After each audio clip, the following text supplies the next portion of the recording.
Syekh Siti Jenar adalah sosok kontroversial dalam dunia mistik Islam dan kejawen. Selain karena ajaran Manunggaling Kaula Gustinya, ihwal asal-usul dan nasabnya masih diperdebatkan hingga sekarang. Berikut beberapa versi kematian Syekh Siti Jenar. Sebelum melanjutkan cerita, silahkan subscribe, like dan share.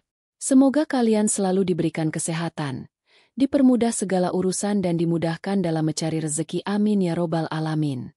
Versi pertama, Syekh Siti Jenar meninggal karena dihukum mati oleh Sultan Demak, yaitu Raden Patah, atas persetujuan Dewan Wali Songo yang dipimpin oleh Sunan Bonang. Sebagai algojo, hukuman pancung adalah Sunan Kalijaga, dan eksekusi hukuman dilaksanakan di alun-alun Kesultanan Demak. Sebagian versi ini mengacu pada serat Syekh Siti Jenar yang ditulis Ki Sosrowijojo. Versi kedua, Syekh Siti Jenar meninggal karena vonis hukuman mati yang dijatuhkan Sunan Giri. Peristiwa kematian Syekh Siti Jenar versi ini dikisahkan dalam Babat Demak. Menurut Babat Demak, Syekh Siti Jenar meninggal bukan karena kemauannya sendiri, karena dengan kesaktiannya, ia dapat menemui ajalnya, tetapi ia dibunuh oleh Sunan Giri.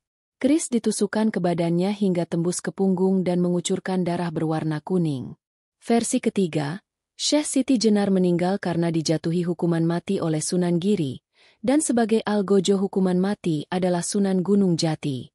Sebagian riwayat ini menyebutkan bahwa vonis yang diberikan Sunan Giri atas usulan Sunan Kalijaga. Versi keempat, Syekh Siti Jenar dijatuhi hukuman mati oleh Sunan Gunung Jati. Sebagai algojo atau pelaksana hukuman adalah Sunan Gunung Jati. Eksekusi dilakukan di Masjid Cipta Rasa, Cirebon. Jenazahnya dimandikan oleh Sunan Kalijaga, Sunan Bonang, Sunan Kudus, dan Sunan Giri, lalu dimakamkan di Graksan, yang kemudian disebut sebagai Pasarean Kemlaten. Riwayat ini tercantum dalam Wawacan Sunan Gunung Jati Pupuh ke-39 karya Emon Suryaatmana dan T.D. Sudjana. Setelah mengetahui bahwa suaminya dibunuh, istri Syekh Siti Jenar menuntut bela kematian itu kepada Sunan Giri. Sunan Giri menghiburnya dengan mengatakan bahwa dia bukan yang membunuh Syekh Siti Jenar, tetapi dia mati atas kemauannya sendiri. Diberitahukan juga bahwa suaminya kini berada di dalam surga. Sunan Giri meminta dia melihat ke atas dan di sana dia melihat suaminya berada di surga dikelilingi bidadari yang agung, duduk di singgasana yang berkilauan.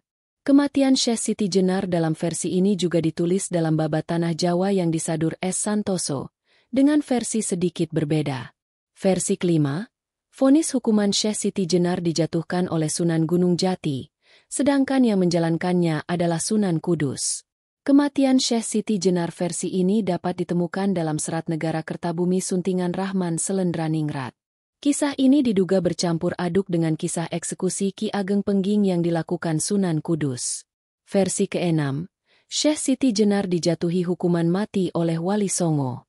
Pada saat hukuman mati harus dilakukan, para anggota Wali Songo mendatangi Syekh Siti Jenar untuk mengeksekusi. Namun hukuman tak jadi dilakukan karena Syekh Siti Jenar memilih cara kematiannya sendiri dengan memohon kepada Allah agar diwafatkan tanpa dihukum pihak Sultan dan para Sunan. Ia ingin menemui ajalnya seperti yang telah ditetapkan Allah. Versi ini mengacu pada serat Syekh Siti Jenar yang digubah oleh Ki Sosrowijojo dan disebarkan oleh Abdul Munir Mulkan. Versi ketujuh, ada dua orang yang sama-sama menaruh dendam pada Syekh Siti Jenar. Kedua orang ini memiliki nama yang mirip dengan nama kecil Syekh Siti Jenar, San Ali. Pertama, Hasan Ali, Pangeran Anggaraksa, anak Eresi Bungsi, yang diusir dari keraton karena kedurhakaannya kepada Eresi Bungsi dan pemberontakannya pada Cirebon. Ia dendam pada Syekh Siti Jenar karena berhasil menjadi guru suci utama di Giri Amparan Jati.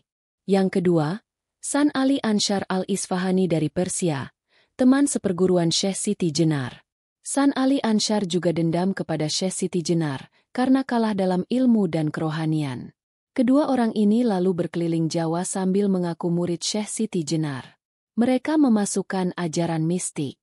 Bahkan lama-kelamaan Hasan Ali mengaku sebagai Syekh Lemah Abang, sementara San Ali Ansyar mengaku sebagai Syekh Siti Jenar. Menurut versi ini, mereka berdualah yang sebenarnya dieksekusi Wali Songo karena sudah melancarkan fitnah keji terhadap Syekh Siti Jenar. Demikian 7 versi kematian Syekh Siti Jenar.